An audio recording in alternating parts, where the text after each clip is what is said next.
All right, so the first thing that we're going to look at here is dealing with a number density. So the idea is you can measure something such as the normal or mass density of water. It's about 1 gram per cubic centimeter. And you can deal with quantities such as the molecular weight of water. This is something that you would have seen in chemistry, and it uses moles here. Now, I've probably mentioned this before, but I am not a huge fan of moles because a mole is just an arbitrary number. And adding arbitrary numbers to things just means, you got to remember more stuff, which is rather counterproductive. But your goal here is to find the number density of water. Now, these two things are related because the normal density of water is related to the number density of water, little n here, by the mass per particle that you're dealing with. So what you want to do here is in order to find this number density, right, which is equivalent to the concentration, you're going to want to find the mass per particle here. So this is the main difference between doing this, say, in a physics context and doing it in a chemistry context. In a chemistry context, you would find the number density here and just report it in moles per liter or moles per cubic centimeter or something like that. We're actually going to get rid of the mole and just deal literally with how many particles we have.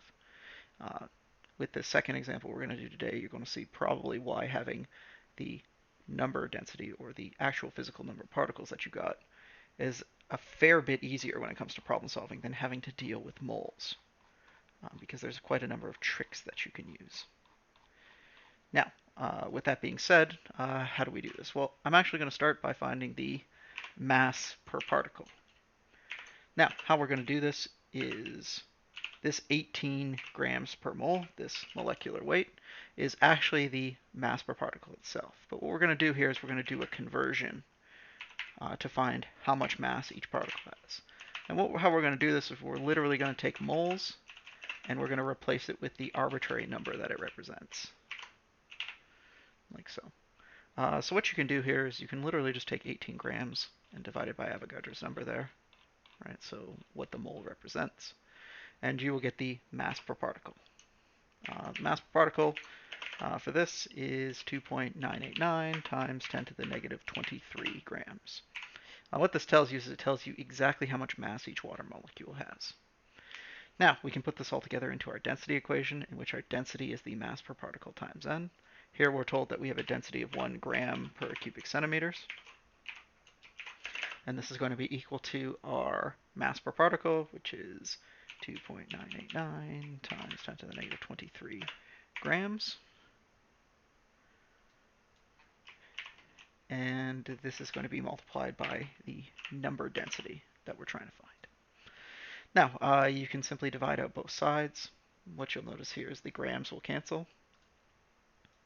So we don't need to worry about converting this to kilos. And what you'll end up getting is the number density will be equal to 3.35 times 10 to the 22, positive 22,